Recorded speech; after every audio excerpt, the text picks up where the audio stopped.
আলহামদুলিল্লাহ রাব্বিল আলামিন ওয়াসসালাতু ওয়াসসালামু আলা নাবিয়িনা মুহাম্মদ ওয়া আলিহি ওয়া আসহাবিহি আজমাইন, আম্মা বাদ। সম্মানিত ভাই ও বন্ধুগণ, আজকে সংক্ষেপে আমরা কিছু কথা আর্জ করার ইরাদা রাখি ওযুর বিষয়ে। ওযুতে আমাদের যে সমস্ত ভুল ত্রুটিগুলো সচরাচর হয়ে থাকে সে বিষয়ে সামান্য কিছু কথা আর্জ করার ইরাদা রাখি। ওয়া মা তাওফীক ইল্লা বিল্লাহ।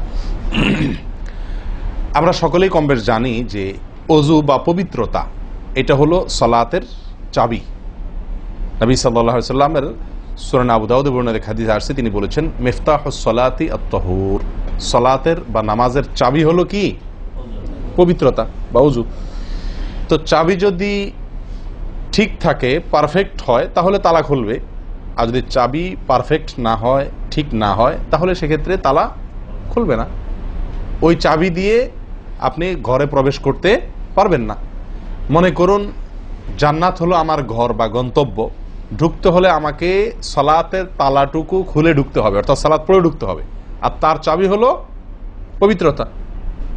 তাহলে পবিত্রতা চাবি, তার তালা হলো সালাহ, আর সালাহ পড়ে আমি ঢুকতে চাচ্ছি জান্নাতে। তাহলে আমার শেষ গন্তব্যে, অর্থাৎ আমি যে জায়গাটা যেতে চাচ্ছি সেই জায়গায় জান্নাতে যেতে হলে আমার সালাত ঠিক হতে হবে, আর সালাত ঠিক হতে হলে তার চাবি ঠিক থাকতে হবে। তালা ঠিক থাকতে হলে, তালা খুলতে হলে চাবি ঠিক থাকতে হবে। সেটা হলো কি? সালাত, তাহারাত বা পবিত্রতা। তো পবিত্রতার সবচাইতে কমন পবিত্রতা হলো ওযু। এই ওযুর বিষয়ে আমাদের বেশ কিছু ত্রুটি, বেশ কিছু ভুল ভ্রান্তি হয়ে থাকে। ওযুর যে ভুলগুলো হয়তো আপনিও করেন, আমরাও করছি প্রতিনিয়ত, কিন্তু জানি না। তো সেগুলো নিয়ে আমরা সংক্ষেপে আলোচনা করব। নবী সাল্লাল্লাহু আলাইহি ওয়াসাল্লাম বুখারী মুসলিমের হাদিসে আসছে, তিনি বলেছেন লা তুকবালু সালাতুন বিগাইরি তাহুরিন, পবিত্রতা ছাড়া কোনো সালাত কবুল হবে না। কোনো সালাত আল্লাহর কাছে অ্যাকসেপ্টেড, গ্রহণযোগ্য হবে না। কি ছাড়া? তাহারাত ছাড়া, ওযু ছাড়া। অতএব এই ওযু এটা পূর্ণাঙ্গ হলে সালাত পূর্ণাঙ্গ হবে, সালাত পূর্ণাঙ্গ হলে জান্নাতে যাওয়া সহজ হবে ইনশাআল্লাহ। অতএব একটা আরেকটার সাথে সম্পর্ক যুক্ত বিধায় সবকিছুর আগে, সালাতেরও আগে আমাকে লক্ষ্য করা দরকার আমার ওযু বা তাহারাতটা কি হচ্ছে কিনা, ঠিকঠাক হচ্ছে কিনা। প্রিয় ভাইরা, ওযু দুই প্রকার। একটা হলো কোন রকম ওযু, আরেকটা হলো পূর্ণাঙ্গ ওযু। একটা হলো কোন রকম ওযু, আরেকটা হলো কি? পূর্ণাঙ্গ ওযু। পূর্ণাঙ্গ ওযু যেটা, এটাকে হাদিসের ভাষায় বলা হয়েছে ইসবাগুল ওযু। পূর্ণাঙ্গভাবে ওযু করা, এটাকে বলা হয়েছে ইসবাগুল ওযু, অর্থাৎ ওযুকে পরিপূর্ণভাবে করা। আরেকটা হলো যেন তেন ভাবে, কোন কোন রকম ভাবে ওযু সেরে ফেলা। আমরা সাধারণত সারাদিন যে ওযুটা করি, সারা জীবন যে ওযুটা করে আসছি, সেটা হলো যেন তেন ওযু বেশিরভাগ লোকের। ইল্লা মান রাহিমা রব্বি, হাতে গোনা কিছু লোক আমরা আছি যারা ইসবাগুল ওযুর যে নির্দেশ সেটা পালন করতে সক্ষম হয়েছি, অর্থাৎ ওযুটা পূর্ণাঙ্গ করতে পেরেছি। প্রিয় ভাই বন্ধুগণ, ইসবাগুল ওযু এর নির্দেশ নবী সাল্লাল্লাহু আলাইহি ওয়াসাল্লাম বিভিন্ন জায়গায় দিয়েছেন, বিভিন্ন জায়গায় বহু হাদিসে আসছে। তোমরা ওযুকে আসবিগুল ওযু, আসবিগুল ওযু, তোমরা ওযুকে পরিপূর্ণ করো, ওযুকে পূর্ণাঙ্গভাবে করো, সঠিকভাবে করো, যথাযথভাবে করো। তার মানে নবী সাল্লাল্লাহু আলাইহি ওয়াসাল্লাম জানতেন যে ওযুতে যথার্থতার খেলাফ প্রচুর পরিমাণে হয়ে থাকে, আর সেজন্য তিনি সাবধান করেছেন আসবিগুল ওযু, অর্থাৎ ওযুকে তোমরা পূর্ণাঙ্গভাবে করো, সুন্দরভাবে করো, যথার্থভাবে করো। কথা কি বুঝাতে পারছি? যেহেতু ওযুর বিষয়ে আমাদের গাফলতি আছে বা গাফলতি থাকার কথা, সেই জন্য নবী সাল্লাল্লাহু আলাইহি ওয়াসাল্লাম আমাদেরকে বলেছেন ওযু করো, এটা না, বলেছেন আসবিগুল ওযু, অর্থাৎ আকমিলুল ওযু, ওযুকে পরিপূর্ণভাবে করো, সুন্দরভাবে করো, যথাযথভাবে করো। ওযুর যে ফজিলত, ওযুর যে ফজিলত মুসলিম বর্ণিত হাদিসে আসছে, নবী সাল্লাল্লাহু আলাইহি ওয়াসাল্লাম বলেছেন যে ব্যক্তি পরিপূর্ণভাবে ওযু করবে, পরিপূর্ণভাবে ওযু করবে, ভালোভাবে ওযু করবে, এবং ওযুর শেষে কালিমাতুশ শাহাদা যেটা আছে, আশহাদু আল্লা ইলাহা ইল্লাল্লাহু ওয়াহদাহু লা শারীকা লাহু ওয়া আশহাদু আন্না মুহাম্মাদান আবদুহু ওয়া রাসূলুহু, এই কালিমায়ে শাহাদা পাঠ করবে ওযুর শেষে, এই ব্যক্তির জন্য আল্লাহ সুবহানাহু ওয়া তাআলা জান্নাতের সমস্ত দুয়ার খুলে দিবেন। তাহলে আমরা বলতে পারি জান্নাতের 8 দুয়ারের সমস্ত দুয়ারের একটা রিমোট এখানে নবী সাল্লাল্লাহু আলাইহি ওয়াসাল্লাম আমাদেরকে বাতলে দিয়েছেন। একটি রিমোট, এই এক রিমোট টিপের সঙ্গে সঙ্গে 8 দরজা সব খুলে যাবে। সেটা হলো ওযুকে কি করা? পরিপূর্ণভাবে করা, সুন্দরভাবে করা, এবং এর শেষে, উজুর শেষে কালিমাতুশ শাহাদা পাঠ করে, আশহাদু আল্লা ইলাহা ইল্লাল্লাহু ওয়াহদাহু লা শারীকা লাহু ওয়া আশহাদু আন্না মুহাম্মাদান আবদুহু ওয়া রাসূলুহু। আপনি পাঠ করলেন, জান্নাতের সমস্ত দুয়ার এর রিমোট যেন টিপ দিলেন। এই তিনটা কাজ করলেন মানে কি? জান্নাতের 8 দরজার একটি কমন রিমোটে টিপ দিলেন আপনি, সবগুলো পটপট খুলে যাবে, যে কোনো দরজা দিয়ে আপনি জান্নাতে দাখিল হতে পারবেন ইনশাআল্লাহ। প্রিয় ভাইরা, তাহলে হাদিস থেকেও বোঝা গেল যে যে কোনো দরজা দিয়ে ঢুকতে হলে ওযুটা হইতে হবে পরিপূর্ণরূপে ওযু, ইসবাগুল ওযু।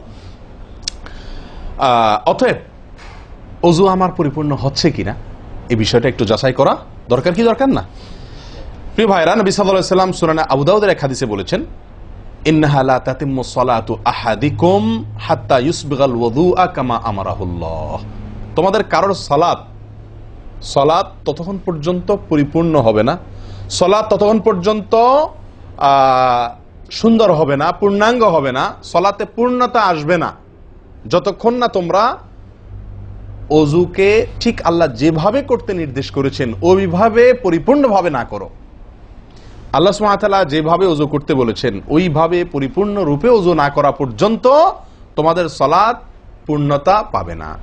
তাহলে সালাতের পূর্ণতা পাওয়ার জন্য ওযুটি হইতে হবে, ওযু না শুধু। আমরা জানি যে সালাতের জন্য ওযু করতে হয় না, ওযু করলেই শুধু সালাতের পূর্ণতা আসবে না, ওযুটা হইতে হবে আল্লাহ যেভাবে নির্দেশ করেছেন সেভাবে, যথাযথ উপায়ে এবং সঠিকভাবে।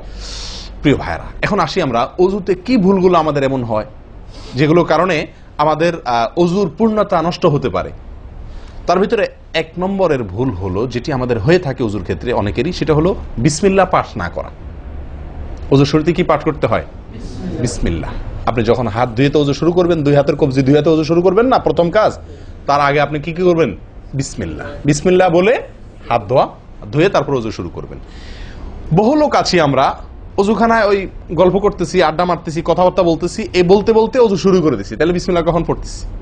বিসমিল্লাহটা অনেক সময় অমনোযোগিতার কারণে, অবহেলার কারণে, অন্যমনস্কতার কারণে বিসমিল্লাহটা অনেক সময় আমরা বলতে ভুলে যাই। অথচ এই বিসমিল্লাহ পাঠ করা ওযু শুরুতে অনেক বিশেষজ্ঞ আলেমের মতে ফরজ।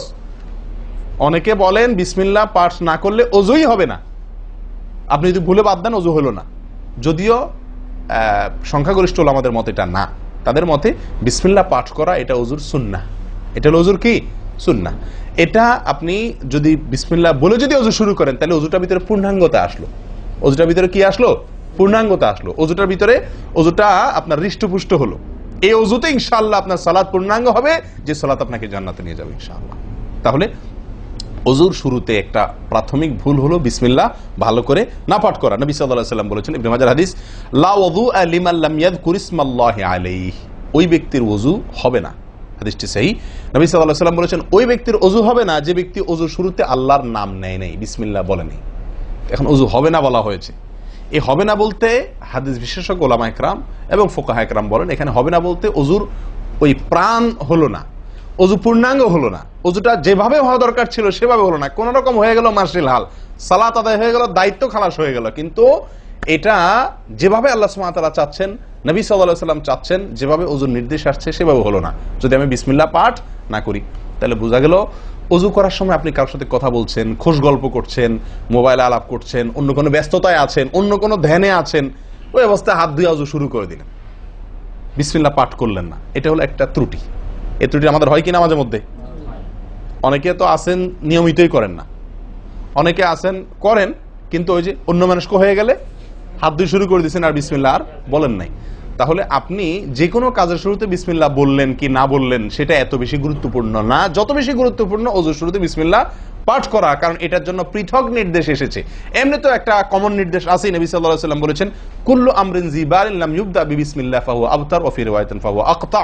যে কোনো গুরুত্বপূর্ণ কাজ আল্লাহর নাম দিয়ে শুরু না করলে সেটা অপূর্ণাঙ্গ থাকে, কাজটা অর্ধেক থাকে, অর্ধেকা থাকে, অপূর্ণাঙ্গ থাকে, পূর্ণাঙ্গতা আসে না যে কোনো ভালো কাজ। কিন্তু ওযুর বিষয়ে নবী সাল্লাল্লাহু আলাইহি ওয়াসাল্লামের আলাদা নির্দেশ আছে, ওযু হয় না এমন কথা তিনি বলেছেন। তাহলে বোঝা গেল ওযুর শুরুতে বিসমিল্লাহ পাঠের পরে আমাদের সাবধান হতে হবে। এখন একটা সমস্যা হলো, আমরা আজকাল বেশিরভাগ লোক ওযু করি হলো টয়লেটের মধ্যে, আর টয়লেটের মধ্যে আল্লাহর নাম নেওয়া নিষেধ, ঠিক না ঠিক? টয়লেটের মধ্যে আল্লাহর নাম নেওয়া নিষেধ, জায়েজ নাই। তাহলে আমাদের ওযু যদি টয়লেটে আপনার বাথরুমের ভেতরে যে কি করি অজু করি, তাহলে আমি বিসমিল্লাহ বলতে পারবো না, কারণ আল্লাহর নাম নেওয়া বাথরুমে নিষেধ, টয়লেটে নিষেধ। আবার বিসমিল্লাহ না বললে আমার অজুটাও পূর্ণাঙ্গ হচ্ছে না, তাহলে আমি করবোটা কি? বলেন, সমাধানের পথ কি? কি করব? কি নিষেধাজ্ঞা অমান্য করে বিসমিল্লাহ বলবো, নাকি আপনার বিসমিল্লাহ ছেড়ে দেব? তাতে তো অজু আবার পূর্ণাঙ্গ হবে না, দুইটাই সমস্যা না? এই জন্য উত্তম এবং সবচেয়ে ভালো হলো অজুটা বাহির করার চেষ্টা করবেন। বেশিরভাগ জায়গাতে, সব জায়গাতে কম বেশ, বাথরুম টয়লেটের ভেতরে যদি বেসিন থাকে তো বাইরেও টেপ বা বেসিনের ব্যবস্থা থাকে, থাকে না থাকে না? বিশেষ করে বাসা বাড়িতে অথবা অফিস আদালতে দেখা যায় যে ওই টয়লেটে অনেক সময় আমরা কি করে ফেলি, অজু করে ফেলি। এটা উচিত না, এটা একটা ভুল আমাদের। অজু আমরা করব বাহিরে। কেন? কারণ টয়লেটে অজু করতে গেলে আল্লাহর নাম নিতে হচ্ছে, আর আল্লাহর নাম নেওয়া নিষেধ। সেখানে আমি আল্লাহর নাম নিতেও পারছি না, আর নাও নিতে পারছি না। যদি নেই তাহলে আল্লাহর নাম নিয়ে গুনাহ করছি টয়লেটে, আর যদি না নেই তাহলে আমার অজুটা অপূর্ণাঙ্গ থেকে যাচ্ছে। ঠিক না ঠিক? এই জন্য আমরা উত্তম হলো অজু করব কোথায়? বাইরে এসে যে কোনো টেপে। কথা কি বুঝাতে পারছি? বাইরে এসে একান্ত যদি কখনো আপনি বাধ্য হয়ে যান, বাইরে ভিড় নাই, ব্যবস্থা, সেটা ভিন্ন কথা। আর বাসা বাড়িতে যদি এরকম কোনো বাসা বাড়িতে যে বাইরে কোনো সিস্টেম নাই, আপনার নিজের বাসা না, আপনি ঠিক করতে পারতেছেন না, তো কমপক্ষে বেসিন এবং আপনার টয়লেটের কমোডের মাঝখানে কি দিব? একটা পর্দা বা ওয়াল কোনো কিছু দিয়ে নিব ইনশাআল্লাহ। কথা বুঝতে পারছি ভাই? আল্লাহ তাআলা আমাদের সকলকে এই বিষয়টি লক্ষ্য করার তৌফিক দান করেন। তাহলে ভাই আমরা বিসমিল্লাহ পাঠ করব ওযু শুরুতে, লক্ষ্য করব ইনশাআল্লাহ, যাতে করে ওযু শুরুতে বিসমিল্লাহ পাঠে ভুল না হয়। মনে থাকবে তো ইনশাআল্লাহ? আল্লাহ আমাদের তৌফিক দান করেন। দ্বিতীয় যে ভুলটি হয় ভাই, 199 জনের বলবো, তার চেয়ে বেশি হতে পারে, হাজারের ভিতরে 10 জন মানুষের হয় কিনা আমার সন্দেহ আছে এই কাজটা সঠিকভাবে করতে পারি না। সেটা হলো ওযুর সময় মিসওয়াক করা। ওযুর সময় কি করা ভাই? মিসওয়াক করা। এটি এত গুরুত্বপূর্ণ সুন্নাত যে নবী সাল্লাল্লাহু আলাইহি ওয়াসাল্লাম বলেছেন, বুখারীর হাদিস, লাউলা আন আশুক্কা আলা উম্মতি লা আমারতুহুম বিসওয়াকি ইনদা কুল্লি ওযু। বুখারীর হাদিস। নবী সাল্লাল্লাহু আলাইহি ওয়াসাল্লাম বলেন, আমার উম্মতের জন্য যদি কঠিন না হতো, তাদের জন্য কষ্টের কারণ না হতো, তাহলে আমি তাদেরকে বাধ্যতামূলক করে দিতাম, ফরজ করে দিতাম কি? প্রত্যেক ওযুর সময় মিসওয়াক করা। প্রত্যেক ওযুর সময় মিসওয়াক করা, এটা বাধ্যতা করে দিতাম যদি তাদের কষ্টের কারণ। কারণ বাধ্যতামূলক করে দিলে তখন এটা তাদের জন্য, প্রতি ওয়াক্তে মিসওয়াক করাটা তাদের জন্য বাধ্যতামূলক হয়ে গেলে এটা ছাড়া ওযু হতো না, তখন তারা বিপদে পড়ে যেত, বেশি কষ্ট হয়ে যেত। ওযুতে যদি এখন মনে করেন 10টা 15টা 20টা ফরজ নবী সাল্লাল্লাহু আলাইহি ওয়াসাল্লাম ঠিক করে দিন, তাহলে 20টা 15টা 20টা 25টা ফরজ আদায় করে ওযু করা একটু কষ্ট হয়ে যেত না? 5 বার দৈনিক একটু আমাদের জন্য ঝামেলা হয়ে যেত কিনা? নবী সাল্লাল্লাহু আলাইহি ওয়াসাল্লাম সেদিকে লক্ষ্য করে আমাদেরকে কি করলেন না? সহজ করে দিলেন, অর্থাৎ ফরজ করলেন না। তার মানে কি করলেন? সুন্নাহ এর অন্তর্ভুক্ত করলেন। কিন্তু তার হাদিস থেকে, তার বক্তব্য থেকে বোঝা যায় যে ওযুর সময় মিসওয়াকের গুরুত্ব তার কাছে কত বেশি ছিল। নবী সাল্লাল্লাহু আলাইহি ওয়াসাল্লামের কাছে ওযুর সময় মিসওয়াক করার গুরুত্ব কত বেশি ছিল, সেটা এই হাদিস থেকে বোঝা যায় কি যায় না? তিনি চাইছেন আমাদেরকে ওযুর সময় মিসওয়াকের নির্দেশটা বাধ্যতামূলক করতে। শুধু করেন নাই কেন? আমাদের কষ্টের দিকে লক্ষ্য করি। এই হাদিস থেকে নবী সাল্লাল্লাহু আলাইহি ওয়াসাল্লাম যে চাচ্ছেন মনে প্রাণে আমরা যেন ওযুর সময় মিসওয়াক করি, এটা বোঝা যায় কি যায় না? ভাই আমরা বিশেষ করে আরবিয়ানদেরকে দেখি, স্পেশালি সৌদি আরবে আমরা যারা আছি দেখি যে সৌদিদের প্রত্যেকের পকেটে কি থাকে? মিসওয়াক থাকে, এবং তারা সারাক্ষণ মিসওয়াক করে। এটা যেমন আমার দাঁতের মাড়ির জন্য উপকারী, ন্যাচারাল আপনার রস, মিসওয়াকের রস কর যেটা আসে, বিশেষ করে তিতা জাতীয় হলে আরো বেশি ভালো হয়। এটা আমাদের দাঁতের জন্য যেমন উপকার হয়, তেমনি ভাবে দাঁতকে পরিষ্কার রাখে, দবদবা রাখে, দুর্গন্ধ দূর করে, অনেক দুনিয়াবী উপকারিতা আছে। আর এর পাশাপাশি আপনি যতবার মিসওয়াক করছেন ততবার নবী সাল্লাল্লাহু আলাইহি ওয়াসাল্লামের এই আদেশটি আপনার পালন হচ্ছে। ওযুটা, বিশেষ করে ওযুর সময় মিসওয়াক করলে আপনার ওযুটা কি হচ্ছে? যেই ওযুতে তালা খুলবে সুন্দরভাবে এবং আপনি জান্নাত পর্যন্ত যেতে পারবেন, সে ওযু হবে যদি আপনি তাতে কি করতে পারেন? ওযুর মধ্যে সময় মিসওয়াক করতে পারেন। ভাই কার কার পকেটে মিসওয়াক আছে? আছে সাথে কারো? তো আপনারা আসার সময় আসছেন যে ওযু করেন নাই? কি বলেন? মিসওয়াক আছে কার কার? আলহামদুলিল্লাহ, একজন পাওয়া গেল। আর ভাই ওযুর সময় মিসওয়াক, এটি আমরা ছেড়ে দিয়েছি। এই আমলটা আমাদের মধ্যে নাই বললেই চলে। কি বলেন? এই আমলটাকে পুনর্জীবন দেওয়া যায় কি না? যায় না? অন্য কারোর জন্য না, আমার নিজের জন্য। আমি মিসওয়াক করব, তার উপকারিতা আমি নিজে পাবো, দুনিয়াতে পাবো, মানি ভালো থাকবে, মুখে দুর্গন্ধ দূর হবে, মুখ পরিচ্ছন্ন হবে, আখেরাতে পাবো নবী সাল্লাল্লাহু আলাইহি ওয়াসাল্লামের সুন্নাহ পালনের মাধ্যমে। ওযু সুন্দর হবে, ওযু সুন্দর হলে সালাত ঠিক হবে, সালাত ঠিক হলে জান্নাতে যেতে পারবো। তাহলে একটা একটার সাথে সম্পর্কযুক্ত। মেসওয়াক করবো তো ইনশাআল্লাহ? একদম উঠে গেছে মেসওয়াক। ওযুর সময় মেসওয়াক করতে আমাদের দেশি ভাইদেরকে দেখাই যায় না একেবারে বললে চলে। প্রিয় ভাইরা, আপনারা কি জানেন নবী সাল্লাল্লাহু আলাইহি ওয়াসাল্লামের জীবনের শেষ আমল কি ছিল? মেসওয়াক ছিল। নবী করিম সাল্লাল্লাহু আলাইহি ওয়াসাল্লামের জীবনের শেষ আমল, যে আমলের পরে আর কোনো আমলের সুযোগ পান নাই, এই আমলের পরে তিনি দুনিয়া থেকে বিদায় নিয়ে গেছেন। তার জীবনের লাস্ট আমল কি ছিল? মেসওয়াক। তিনি আয়েশা রাদিয়াল্লাহু তাআলা আনহার কোলে মাথায় রেখে শুয়েছিলেন মৃত্যুর ঠিক আগ মুহূর্তে। শরীরে আর শক্তি ছিল না মেসওয়াক চিবানোর মতো। নতুন মেসওয়াক চিবায়া ওটাকে নরম করবেন, এই শক্তিটা ছিল না।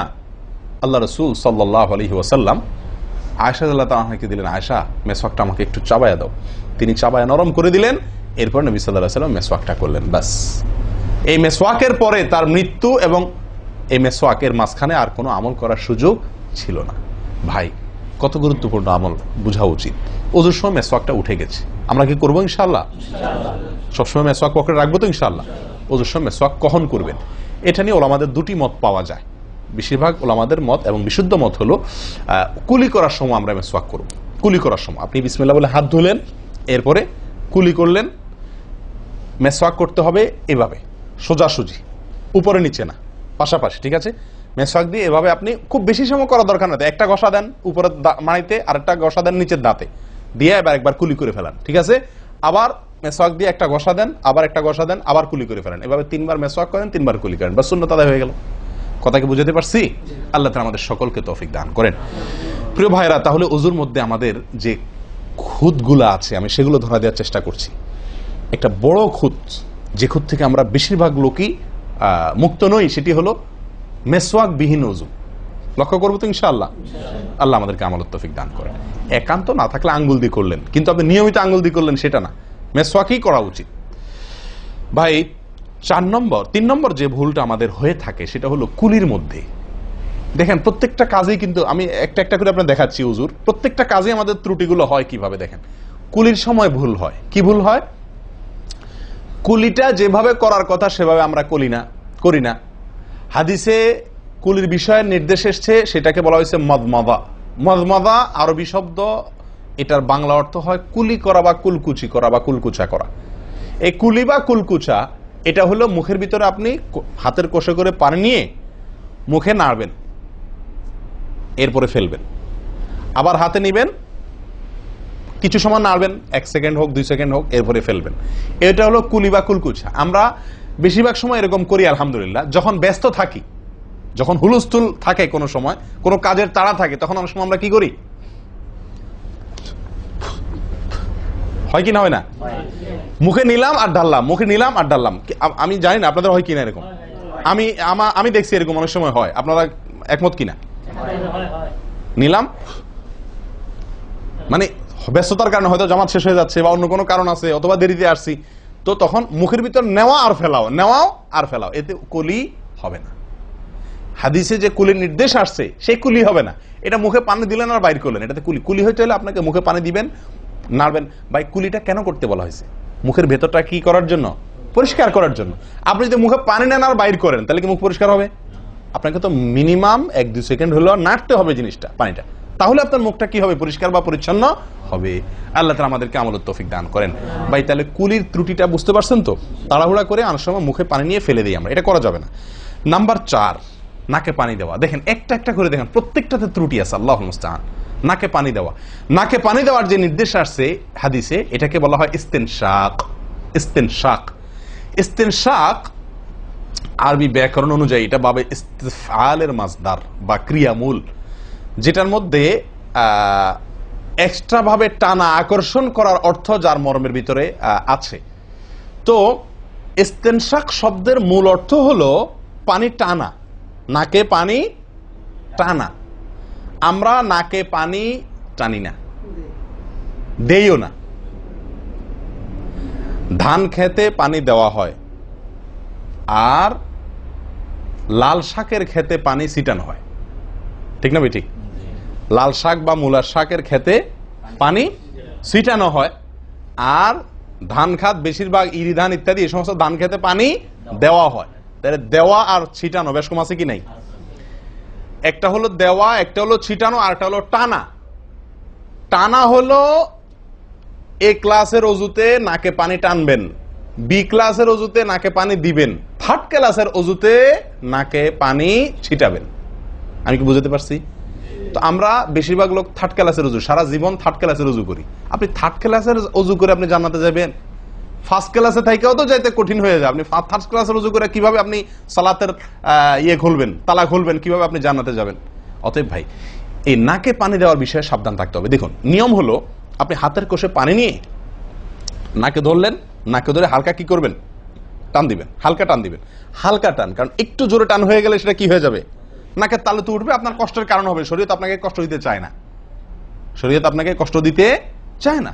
আল্লাহ সুবহানাহু ওয়া তাআলা চান না আমরা কোনো কষ্টে নিপতিত হই। অতএব আমি এমন জোরে টান দেবো না যে নাকের তালু উঠে, কিন্তু হালকা একটু টান দেবো যাতে করে অন্তত সামান্য একটু ভেতরে পানিটা যায়। নাকে পানি দেওয়ার উদ্দেশ্য আর কুলি করার উদ্দেশ্য এক। নাকে পানি দেওয়ার উদ্দেশ্য হলো নাকের ভেতরের যে ময়লাগুলা, ধারে কাছে যে ময়লাগুলো আছে, এগুলো যেন পরিষ্কার হয়ে যায়। আল্লাহর দরবারে দাঁড়াবো পরিচ্ছন্ন হয়ে, পবিত্র হয়ে। হ্যাঁ, এই জন্য নাকে পানি দেওয়ার নির্দেশ আছে। এখন আপনি যদি নাকে পানি কোষ নিয়ে ধরে একটু হালকা টান দেন, তাহলে ভিতরে কিছুটা পানি যাবে কি যাবে না? এটা আপনাকে করতে হবে। নাম্বার 2, এটা যদি আপনি করতে কষ্ট হয়, টান দিলে, আপনি আস্তে টান দিলেও উপরে উঠে যায়, তো দরকার নেই। তাহলে আপনি কি করেন? নাকে পানি দেন। নাকে পানি কিভাবে দিবেন? নাকটাকে অন্তত পানির মধ্যে কি করে রাখেন? চুবাই রাখেন, 1 সেকেন্ড চুবাই রাখেন, কিছু দূর পানি যাবে কিনা। আমি কি বুঝাতে পারছি? আমরা অনেকে বিশেষ করে আমি দেখছি ওযু করার সময় নাকে পানি ছিটান। কিভাবে পানি ছিটান? ওই যে কষে করে পানি নিয়ে, লক্ষ্য করছেন আপনারা? এভাবে নিয়ে এরকম মারে পানিটা, এরকম মারলে সেটা কি হলো? ছিটানো হলো। হাদিসে যে ইস্তেনশাকের কথা বলা হয়েছে সেটা হলো না। আপনি সারা জীবন ওযু করলেন, অথচ আপনার কখনো নাকে পানি দেওয়ার সুন্নাহটি আদায় হলো না। সারা জীবন, আজীবন আপনার ওযুটি হয়ে গেল সুন্নাহ ছাড়া। আমি কি বুঝাতে পারছি? অতি প্রিয় ভাই বন্ধুগণ, এই বিষয়টা খুব লক্ষ্য রাখতে হবে যে নাকে পানি দেওয়ার ক্ষেত্রে আমাদের ত্রুটি হয়, পানিটা ভেতরে যায় না। অনেক সময় আমরা ছিটা দেই, বা অনেক সময় দিলেও কোন রকম দিয়েই ছেড়ে দিই। দিয়ে ছেড়ে দিলে তো হবে না, আপনার ভেতরে অন্তত যতদূর সম্ভব ততদূর পানিটা, এই নরম অংশটা তত নিতে হবে, আপনি উপরে উঠানোর দরকার নেই। আমি কি বুঝাতে পারছি? এটা একটা ত্রুটি হয় ওযুর ক্ষেত্রে। দেখুন ওযুটা পূর্ণাঙ্গভাবে কি হচ্ছে না, কত ভাবে দেখেন। প্রিয় ভাইরা, এটা গেল একটা ভুল ইস্তেনশাকের বিষয়। এই বিষয়ে নবী সাল্লাল্লাহু আলাইহি ওয়াসাল্লাম একটা আলাদা নির্দেশ আছে দেখেন, যাতে আমরা নাকে পানি দেওয়াটা ভালোভাবে করি। উনি হয়তো জানতেন বা দেখছেন যে মানুষ নাকে পানি দেওয়াতে গাফলতি করে, ত্রুটি করে, ওই যে ছিটাছিটির কাজ করে। তিনি বলেছেন সহিহ বুখারীর হাদিস, না আফওয়ান আবু দাউদের হাদিস, নবী সাল্লাল্লাহু আলাইহি ওয়াসাল্লাম বলেছেন আসবিগিল ওযুআ, ওই একই কথা, তোমরা ওযুকে পরিপূর্ণভাবে করো। ওয়াখাল্লিল আসাবি' ওয়া বালিগ ফিল ইস্তিনশাক ইল্লা আন তাকুনা সাইমান। নাকে পানি দেওয়ার সময় খুব ভালোভাবে নাকে পানি দিবা তোমরা। যদি তুমি রোজাদার হও তাহলে ভিন্ন কথা, তাহলে খুব বেশি ভালো করে নাকে পানি দিতে যেও না, কারণ তখন পানি উপরের দিকে উঠে গলা হয়ে তোমার পেটে যেতে পারে, রোজা ভঙ্গ হতে পারে। আমি কি বুঝাতে পারছি? তাহলে আপনি নাকে পানি দিবেন, কিন্তু আপনি কি করবেন না, রোজাদার হলে তখন শুধুমাত্র ভালোভাবে নাকে পানি দিতে পারবেন না। আর এছাড়া অন্য সময় কি করবেন? নাকে পানি দেওয়ার ক্ষেত্রে ভালোভাবে দিতে বলা হয়েছে। ভালোভাবে দেওয়ার মানে কি? ছিটাইলে হবে? কোন রকম দিলে হবে? টান দিবেন, না পারলে অন্তত যতটুকু সম্ভব নাক চুবায়া আপনি ভেতরে পানিটা কিছু দূর হলেও নেওয়ার চেষ্টা করবেন। লক্ষ্য রাখবেন তো ইনশাআল্লাহ। আল্লাহ আমাদেরকে সকলকে আমলের তৌফিক দান করেন। প্রিয় ভাইয়েরা, তাহলে নবী সাল্লাল্লাহু আলাইহি ওয়াসাল্লামের নির্দেশ আছে আলাদা, যে তোমরা নাকে পানি দেওয়ার ব্যাপারে কি করবে? ভালোভাবে নাকে পানি দিবে। আল্লাহ আমাদেরকে আমলের তৌফিক দান করেন। আরেকটি ভুল ভাই, নাকে পানি দেওয়া একটা আমল, নাক ঝাড়া আরেকটা আমল। নাকে পানি দেওয়া এটা একটা নির্দেশ, আর নাক ঝাড়া আরেকটা নির্দেশ। আমি কি বুঝাতে পারছি?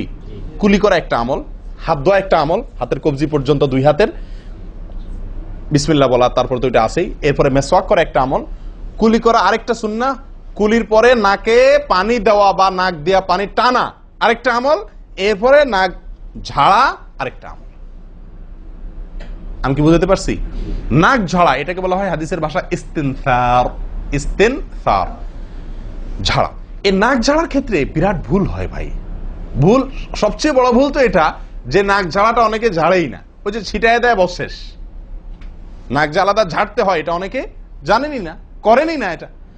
আবার অনেকে করেন তো মাঝে মধ্যে করেন, কিন্তু নাক ঝাড়াটা করা উচিত। যতবার নাক দিয়ে টান দিলেন না, এরপরে হালকা আঙ্গুল দিয়ে চাপ দিয়ে আপনি ওইটাকে প্রেসার দিয়ে নাকটা পরিষ্কার করবেন। কথা কি বুঝাতে পারছি?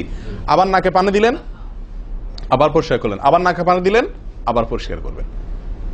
ভাই এটা হলো নাক ঝাড়া। এই বিষয়ে নবী সাল্লাল্লাহু আলাইহি ওয়াসাল্লামের নির্দেশ আছে। দেখুন সহিহ বুখারীতে আসছে, তিনি বলেন ইযাস্তাইকাযা আহাদুকুম মিন মানামিহি, যদি কেউ ঘুম থেকে উঠে, যদি কেউ ঘুম থেকে উঠে ফাতাওয়াদ্দা, এরপরে সে ওযু করতে যায়, ফালইয়াস্তানসির সালাসান, তাহলে সেই জন্য 3 বার নাক ঝাড়ে, নাক পরিষ্কার করে। কেন? ফাইন্নাশ শাইতানা ইয়াবিতু আলা খাইশুমিহি, কারণ নাকের যে বাঁশি উপরের ছিদ্র, এই জায়গাটায় শয়তান রাত্রি যাপন করে। শয়তানের বেডরুম আপনার নাকের বাঁশি, বুঝতে পারছেন?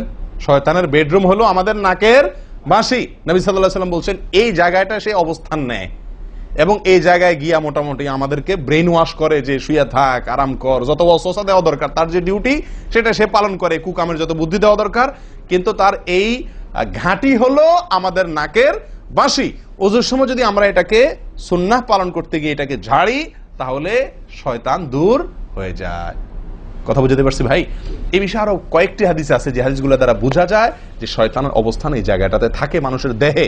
তো আপনি যদি শরীরটাকে ফুরফুরে করতে চান, শয়তান ওয়াসওয়াসা থেকে ফ্রেশ হয়ে যেতে চান, তাহলে আপনার নাক ঝাড়ার আমলটার ব্যাপারে গুরুত্ব দিতে হবে। কথা বুঝতে পারছি ভাই?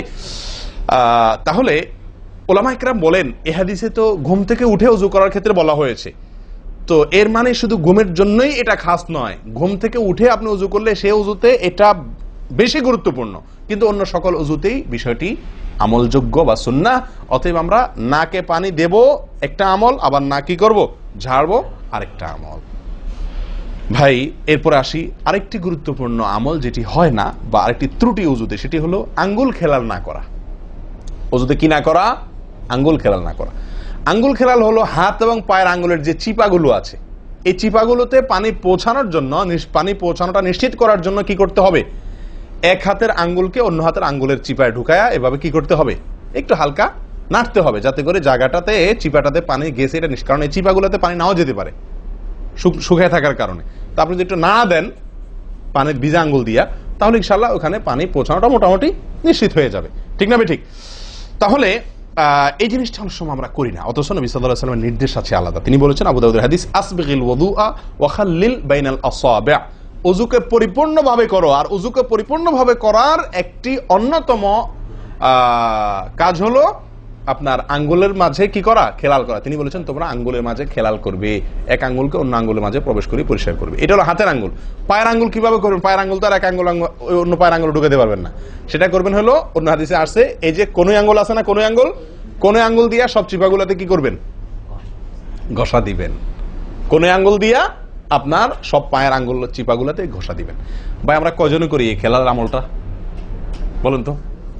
পায়ের আঙ্গুল, কোন আঙ্গুল দিয়া পায়ের আঙ্গুলের চিপা খেলাল করা, হাতের আঙ্গুল খেলাল করা, কজনে করি আমরা বলেন? তাহলে এই ভুলগুলো আমাদের অহরহ হচ্ছে না ভাই? আমরা কি জান্নাতে যেতে চাই না? আমাদের সালাতটা সুন্দর হোক আমরা চাই না ভাই?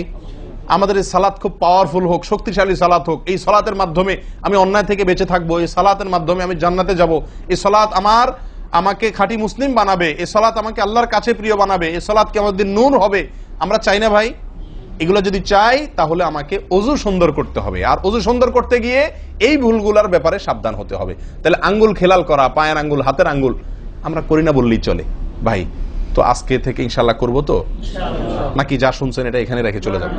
ভাই যদি পরিবর্তন না করেন, পরিবর্তন যদি আমরা না করি নিজেদেরকে, ওয়াল্লাহি সারা জীবন ওয়াজ শুনবো, কি লাভ বলেন? সময়টা নষ্ট। আপনি যদি এই কথাগুলোর উপরে আমলের চেষ্টা না করেন, নিজের জীবনে ফিট না করেন, এই ভুলগুলাকে ওযু করার সময় মাথায় রেখে এই ভুলগুলাকে আপনি দূর না করেন, তাহলে সেক্ষেত্রে এই শোনার কোনো লাভ হলো না। করবো তো ইনশাআল্লাহ। আল্লাহ সুবহানাহু ওয়া তাআলা আমাদের সকলকে সচেতন মুমিন হওয়ার তৌফিক দান করেন। সচেতন মুমিনের পরিচয় হলো মুমিন তার প্রত্যেকটা ভুলকে শিখবে, সংশোধন করবে, শিখবে, সংশোধন করবে। এভাবে করতে করতে করতে সে মুমিন হিসাবে কোয়ালিটিফুল আফার ক্লাসের মুমিন হতে পারবে, আল্লাহর কাছে প্রিয় পাত্র হতে পারবে। চেষ্টা করবো তো ইনশাআল্লাহ। আল্লাহ আমাদের সকলকে তৌফিক দান করেন। প্রিয় ভাইয়ারা, ওযুর ক্ষেত্রে আরেকটি ভুল এই যতগুলো ভুল বললাম এর ভিতরে বড় দুটি ভুল বলে ওজুর ভুলকে আমরা শেষের দিকে চলে আসছি। একটি বড় ভুল হলো শুকনা থেকে যাওয়া। কোন জায়গা যদি আপনার অবহেলার কারণে শুকনা থেকে যায়, ওজুর অঙ্গগুলো যেগুলো ধুইতে হবে, তার কোনো অঙ্গ যদি শুকনা থেকে যায়, ওজু হবে? ওজু হবে না। এক ব্যক্তি ওজু করে আসছেন, নবী সাল্লাল্লাহু আলাইহি ওয়াসাল্লাম দেখেছেন তার ওজুর কোন জায়গা শুকনা আছে, তিনি বললেন যাও আবার ওজু করো, তোমার ওজু হয় নাই। তিনি তাকে পুনরায় ওজু করাইছেন। কেন? তার ওজু সঠিকভাবে হয় না, শুকনা রয়ে গেছে। অনেক সময় দেখা যায় আমাদের অনেক ভাই ওজু করেন, ওজু করলে বেশ কিছু জায়গা, বিশেষ করে যে কোন জায়গাটা, এই জায়গাটা দেখা যায় শুকনা থাকে। এই যে কানের লতির এই যে জায়গাটা, এখানে দেখা যায় একটু কি থাকে, শুকনা থাকে। কপালের দিকে দেখা যায় শুকনা থাকে। এই জায়গাগুলো অনেক সময় দেখা যায়, বহু লোককে দেখা যায় ওজু করে আসছে, এখানে শুকনা, এখানে শুকনা, পায়ের গোড়ালি গিরা এই জায়গাগুলোতে শুকনা। কারণ হলো ওই যে অবহেলা করে ওজু করছে, কোন রকম ওজু করছে, ওজুটা যেভাবে করা দরকার সেভাবে করে নাই। ভাই এই জিনিসটা আপনার লক্ষ্য করা দরকার, কি দরকার না? ওজুই হবে না। এই যে ভুলগুলো বললাম এগুলা হলে আপনার ওজু হয়ে যাবে, কাগজে কলমে ওজু হয়ে যাবে। কিন্তু এখনকার যে ভুলটা বললাম, যদি শুকনা না থাইকা যে আল্লাহ মাফ করেন, তাহলে কাগজে কলমে ওজু হবে না, কাগজে কলমেও কি হবে না, ওজু হবে না। এত জঘন্য, সাবধান থাকার দরকার, কি দরকার না? আল্লাহ তাআলা আমাদেরকে সাবধান হওয়ার তৌফিক দান করেন। ভাই আরেকটি বড় ভুল, এটাও বিশাল বড় ভুল, সেটা হলো পানি অপচয় করা। পানি অপচয় করা, আল্লাহ মাফ করেন, এটা থেকে মুক্ত আমরা কেউই না বোধ হয় এই যুগে। পানি অপচয় ওজুর সময়। ভাই আমাদের ওজুতে কত পানি লাগে?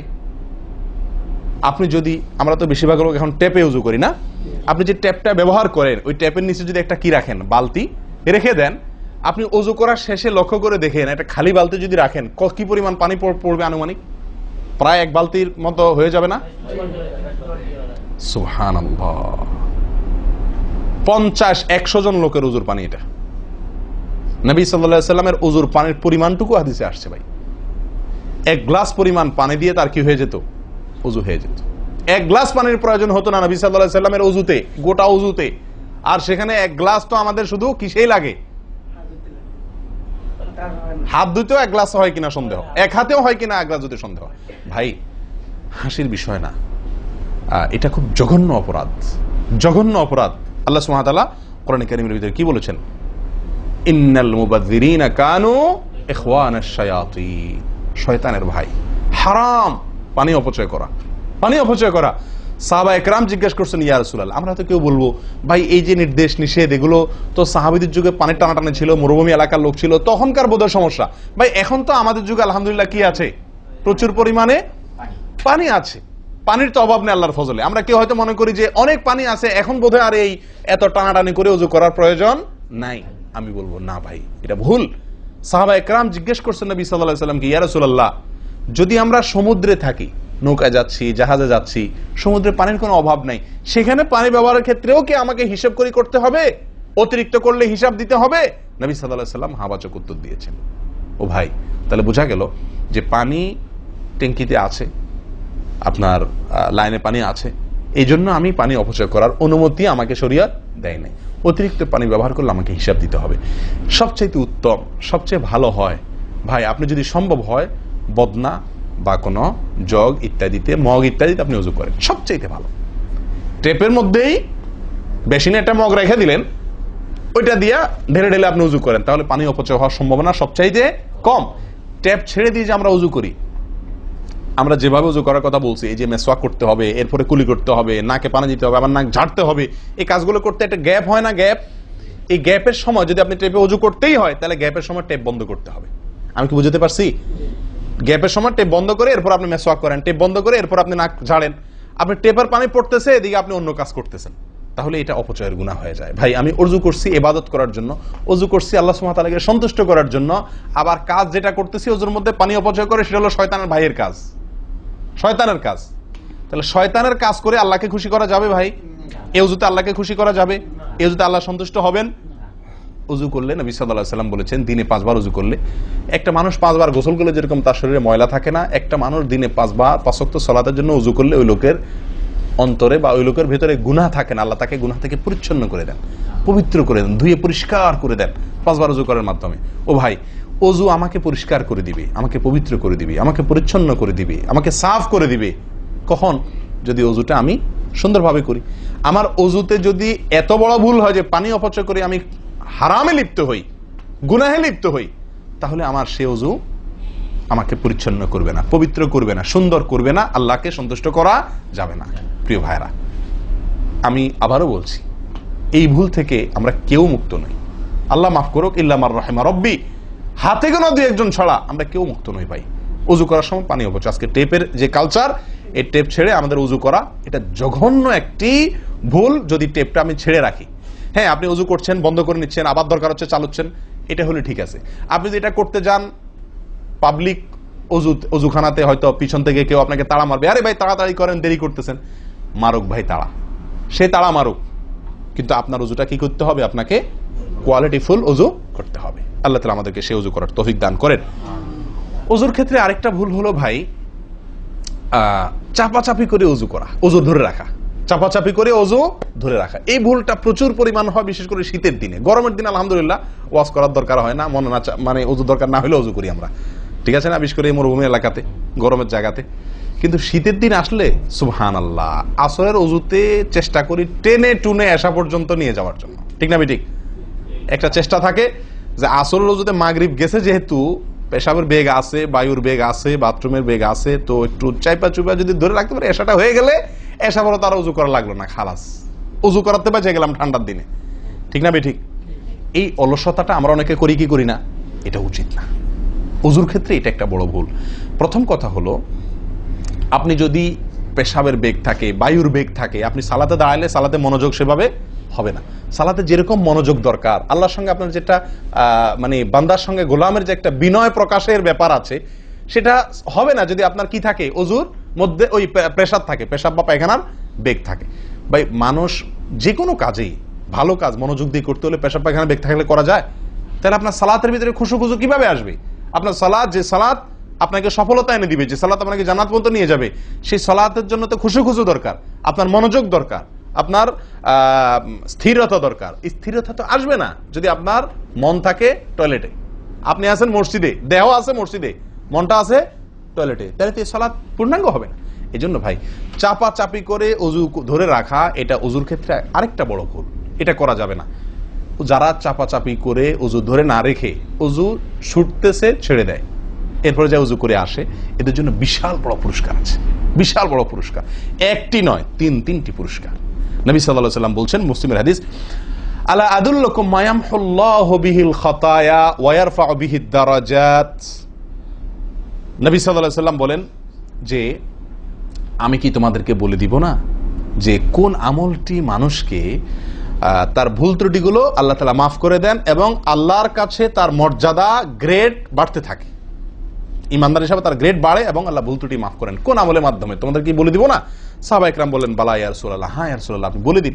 তখন নবী সাল্লাল্লাহু আলাইহি ওয়াসাল্লাম বললেন, ইসবাগুল wudu'i আলাল মাকারিহ, ইসবাগুল wudu'i আলাল মাকারিহ।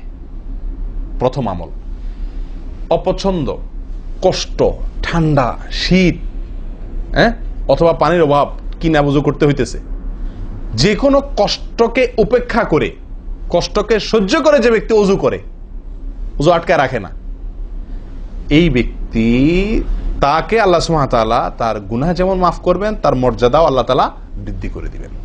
তাহলে বোঝা গেল, সাধারণ ওযু এটার চাইতে আপনি যদি ওযুকে কি করেন, আপনি যদি ওযুকে, কষ্টকে উপেক্ষা করে ওযু করেন, চাপাচাপি করে ওযু ধরে না রাখেন, ছেড়ে দেন, আবার ওযু করে আসেন, ফ্রেশ হয়ে আসেন, নামাজটা পড়েন, তাহলে ইনশাআল্লাহ আপনি দুটি পুরস্কার আল্লাহ তাআলার কাছ থেকে পাচ্ছেন। এক হলো গুনাহ মাফ, আর একটা হলো মর্যাদা বৃদ্ধি। আল্লাহ তাআলা আমাদের সকলকে ওযুর ভুল ত্রুটিগুলোকে কভার করে এগুলো থেকে পরিচ্ছন্ন থেকে, এই ভুলগুলো থেকে মুক্ত থেকে আল্লাহ তাআলা আমাদের সকলকে ওযু করার তৌফিক দান করেন। ওযু ভঙ্গের কারণের ব্যাপারে কয়েকটা আমাদের ভুল ধারণা আছে। যেমন অনেকে মনে করেন যে সিগারেট খাইলে, বিড়ি খাইলে ওযু যায়। অনেকে প্রশ্ন করেন, বিড়ি খাইলে, সিগারেট খাইলে ওযু যায় কিনা? কি বলেন আপনারা, কি বলেন, ওযু যায়? বিড়ি সিগারেট খাইলে? আপনাদের এখানে যায় ওযু? না, আমাদের এখানে যায় না, আমাদের এখানে ওযু যায় না ভাই। বিড়ি বা সিগারেট খাইলে ওযু যাবে না। ওযু যাওয়ার সাথে বিড়ি বা সিগারেটের সম্পর্ক না, ধূমপানের সাথে ওযু যাওয়ার সম্পর্ক না। তাহলে আপনারা কেউ বলবেন, তাহলে হুজুর, তাহলে তো বিষয়টা, তাহলে বোঝা গেল ধূমপানটা তাহলে এত বড় কিছু না। আপনি যেরকম সোজা করে দিলেন যে ধূমপান করলে কি যাবে না, ওযু যাবে না। আমরা তো জানতাম এটা মারাত্মক কোনো বড় অপরাধ, এটা করলে ওযু যাবে, আপনি বলতেছেন ওযু যাবে না, তাহলে তো বোধহয় এটা ছোট অপরাধ না ভাই। ওযু যাবে না তো আমল যাবে, ঈমান যাবে। ওযু গেলে তো কোনো ব্যাপার ছিল না, ওযু যাওয়া কোনো দোষের কিছু ভাই। একজনের ওযু আছে, তার বায়ু আসছে, ওযু গেল। একজনের ওযু আছে, পেশাব করলে ওযু চলে গেছে, তার কোনো দোষ করছে সে? আপনারা বুঝেন না আমার কথা? ওযু চলে গেলে সেটা কি দোষের কিছু? তাহলে এটা তো আমার বড় কিছু না, দোষের কিছু না।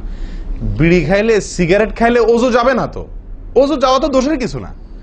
এর চেয়ে বড়টা যাবে, তাকওয়া যাবে। কি যাবে? তাকওয়া ছুটে যাবে, মুত্তাকির খাতা থেকে নাম কাটা যাবে।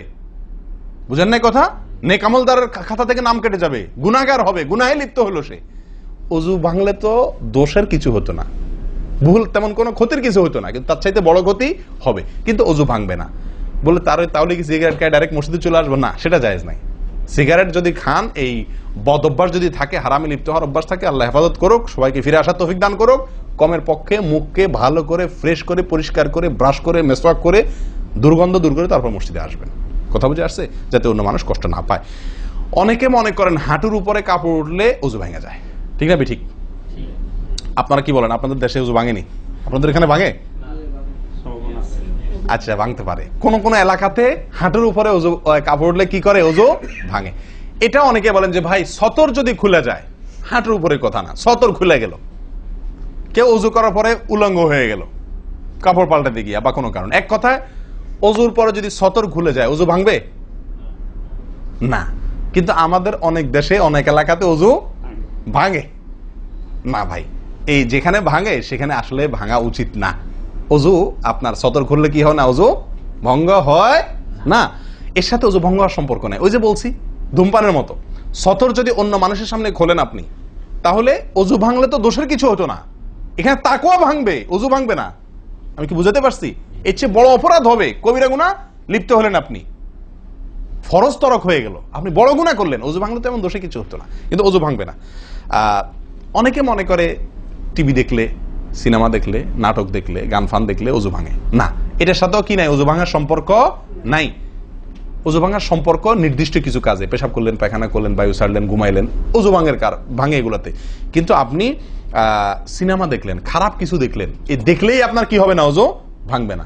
হ্যাঁ, একটা কথা ঠিক যে আপনি এই যে কাজগুলোর কথা বললাম, আপনি সিগারেট খাইলেন, আপনি আল্লাহ মাফ করেন কোন হারামে লিপ্ত হলেন, আপনি সতর খুললেন মানুষের সামনে, আপনি সিনেমা দেখলেন, টিভিতে খারাপ হারাম কিছু দেখলেন, তাহলে কি করতে হবে? ওযু করা উত্তম। ওযু করা, এগুলা করার পরে বিনা ওযুতে নামাজ না পড়ে ওযু করে নামাজ পড়া উত্তম। কেন? কারণ ওযু করলে আল্লাহ সুবহানাহু ওয়া তাআলা কি করেন? গুনাহ খাতা মাফ করে দেন। তাহলে আপনি যে অপরাধ করলেন সেটা মাফ করে নামাজে আসলেন ফ্রেশ হইয়া, ওটা ভালো। কিন্তু ওযু ভেঙে যাবে এরকম না। মহিলারা বাচ্চাদেরকে দুধ দিলে অনেকে মনে করেন কি হয়? ওযু ভাঙে। আসলে কি না, বাচ্চাদেরকে দুধ খাওয়ালে কি হবে না? ওযু ভাঙবে না। কথা বুঝাতে পারছি? এরকম কিছু ভুল ধারণাও আছে। যাই হোক, ওযুতে যে ভুলগুলো হয়ে থাকে আমি আবার বলে দিচ্ছি এক নজরে। এক, আপনার বিসমিল্লাহ না বলা, শুরুতে বিসমিল্লাহ ভুলে যাওয়া বা না বলা, এটা ভুল।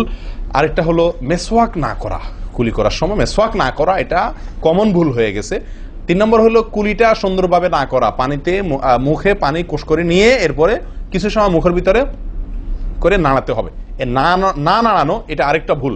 নিয়ে ফেলে দিলাম তাড়াহুড়া করে, এটা আরেকটা ভুল। 4 নম্বর হলো আপনার নাকে পানি ছিটাই আমরা, এটা আরেকটা ভুল। ছিটানো যাবে না নাকে পানি টানতে হবে অথবা পানি দিতে হবে, কিন্তু পানি কি করা যাবে না? ছিটানো যাবে না, ছিটানোটা আরেকটা ভুল। 5 নম্বর হলো আপনার নাক ঝাড়া। নাকে পানি দেওয়ার পরে কি করতে হয়? নাক ঝাড়তে হয়। আবার দেখেন ডানে বামে লোকজন দেখে ঝাড়েন, বিশেষ করে উজুখানাতে যদি করেন উল্টাপাল্টা, আপনার নাক ঝাড়া মার খায়েন না, তখন আমার কথা বলেন না আমার যে মৌলভী সাহেবের ওয়াজ শুনে আমি মার খাইছি।